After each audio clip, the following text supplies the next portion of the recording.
Hello and welcome back to this Off the Crossbar special with myself, Regan Walsh, and Brad Morris. Now today's video is a reaction to Thursday night's World Cup qualifying games, more specifically Italy versus North Macedonia. Can you believe it, Brad? Italy are not going to a World Cup. God, I love Friday mornings when we're not planning to do any podcasts. You sound thrilled. I mean, although we had previously or partially spoke on this, I just don't know what to say. It just still hasn't sunk in yet. Yeah, well, I'll give the proper view of that then. It's absolutely staggering. If anything, it's not normal for anybody to be saying the European champions won't be going to the World Cup, and completely it's just a massive fair play to North Macedonia in that. Yeah, absolutely, just incredible. Less than a year after winning the European Championships, like you say, and then not going to be at the World Cup later on this year is just incredible to say. And yeah, I mean, it's just once again proves the case in point that, as ever, it doesn't matter whether you dominate possession, dominate in terms of shots and that. You've just got to take your chances, and North Macedonia took their one chance and scored. Yeah, I wanted to say something on them before we get into Italy. Yes, it is a shock. It's a huge one. We've seen a rising Italy team go out to North Macedonia, who have no real international pedigree. But this is the same North Macedonia team that beat Germany last year at one point, lest we forget. And then got to the Euros, which was their first major tournament, where they gave it their all. So, massive credit to them for not lying down and taking a beating just because they're seen as the underdog. Yeah, I mean, obviously everyone was expecting a beating to happen due to the fact Italy are current European champions.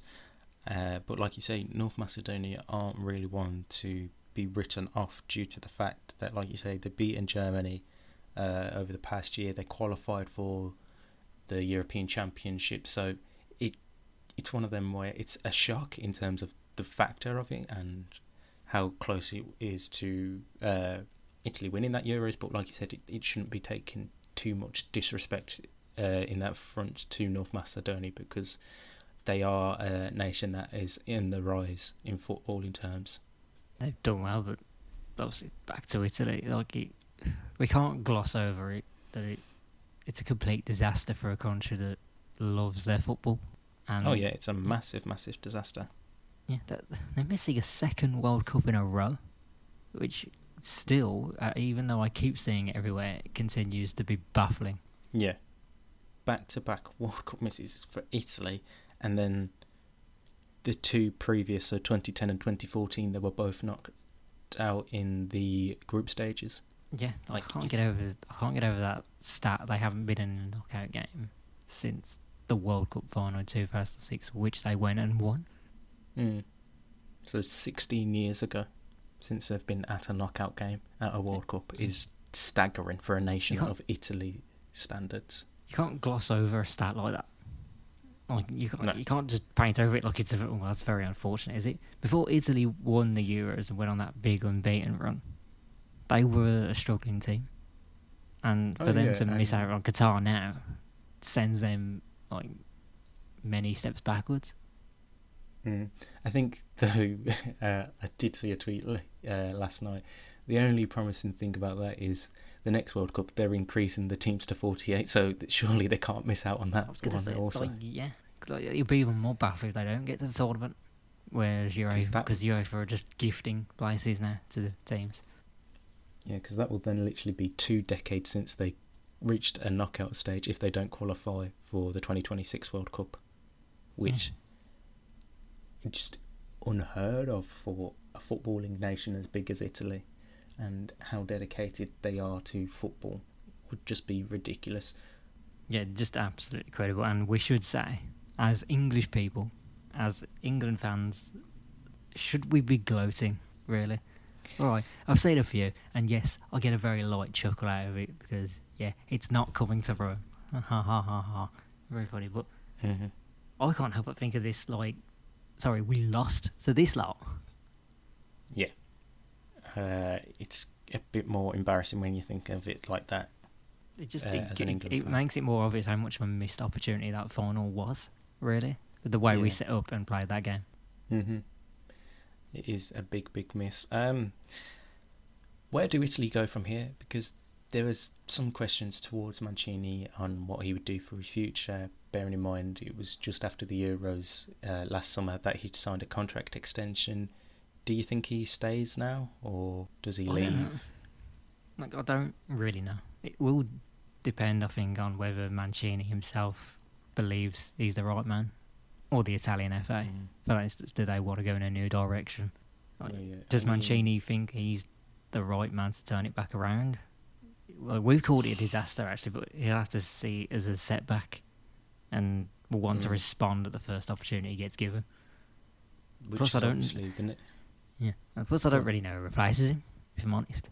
Who comes in that does the job that he's done very well at and also brings in a new era? that I don't have the answer to. Obviously, I don't think at this minute in time the Italian FA have any answers for it themselves, but should something like that happen, they would obviously work really hard to get the right man in and make sure that they qualify for the next major tournament, which is obviously the 2024 European Championships being held in Germany. So it's not like they're too far away from having to start qualifying process again. I don't think it's this summer because of the World Cup being played later on this year, so I think it'll be all 2023 and early part of 2024 where the whole qualifying process will take place. I'll have to go back to the Euros, actually, because myself, like I think, and you as well, like many of us, we really enjoyed Italy. Like they were a bit of a breath of fresh air to see them like back. And for a lot of that tournament, they were a great watch. They had a good mix of aging old players like Chiellini's and Bonucci's, and then the younger talent that was starting to come through in that as well. Have we just assumed that because of this Italy, like how Italy are a great team and that their future looks great, look at all these players they've got, maybe we need to see the bigger picture in this? There are still issues there, it seems. Oh yeah, I think last night is probably the stamp of authority that we needed to see that, yes, that 30 game unbeaten run was incredible, but at the same time there's still major flaws in this team, and the passing of the torch from the older generation to the new generation hasn't quite had the effect yet, and it's slowly going to take its toll, and it could be a painful one in terms of that. Yes, like we said, that 30 game unbeaten run, which included going on to win the Euros, shouldn't be discredited, but then you look at the wider scale of things, not qualifying for the World Cup automatically via winning their groups is Have you seen some of the results from that? They didn't score against Northern Ireland, was one of them. They messed up against Switzerland as well. So both games against Switzerland they drew. Yeah, some bad results in there, really. Oh yeah, it really is. Drawing against Bulgaria as well. Like, it's really, really worrying for Italy in that terms. Like, looking at their group, it was them, Switzerland, Northern Ireland, Bulgaria and Lithuania. Italy should have won that group easily. Yeah, and they just didn't, which was already damning us up. If they got through this one, they would have had to have gotten through Portugal.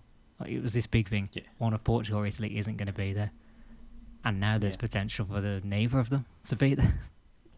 Which is just absolutely crazy to see. So them games obviously take place on Tuesday. These second leg. The Finals. They are the finals. Yeah. The finals for who will be at the World Cup. So it's obviously Poland versus Sweden, Portugal versus North Macedonia, and obviously Wales won't know their opponent because of the Scotland-Ukraine game being postponed. But yeah, just a final piece on this whole World Cup qualifying experience. It just shows that football just can bring this joy of like expect the unexpected, and a small nation like North Macedonia, you just saw the pure joy and emotion after that full-time whistle, what it meant to the players that they had managed to be a European champion, Italy, and be on the brink of qualifying for a World Cup.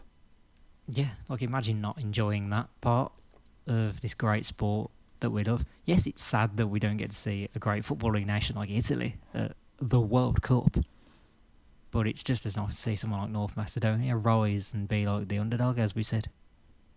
Yeah, it's just absolutely beautiful. Just a final thing, I've just seen this. The last World Cup game Italy played was against Uruguay in 2014, where Suarez bit Chiellini. Yeah, And that's nearly a decade ago now. Wow. God, I'm starting to feel old now. It's depressing me. Oh, yeah. I've definitely joined the boat there. Right, that is it for this World Cup section wrap-up. European-wise, we'll be back in the future to have a look at all other news and talking points from around the world of football, be that more on Chelsea's new ownership, the return of the Premier League next week, and any other talking points. But make sure you like and subscribe wherever you are listening to, and follow us on Twitter at OffTCPod for all the latest news and stories. And until then, it's goodbye from Brad. I was just going to add, what if Portugal get knocked out? Jesus Christ. The Ronaldo fanboys are going to be angry. I was going to make a joke then, but I stopped myself. No, yeah. I was about to say that was a bit of a dramatic pause from you there. I was like, what's he going to say? Do I add a messy joke in then? Right, that's all. Yeah, we'll see you soon.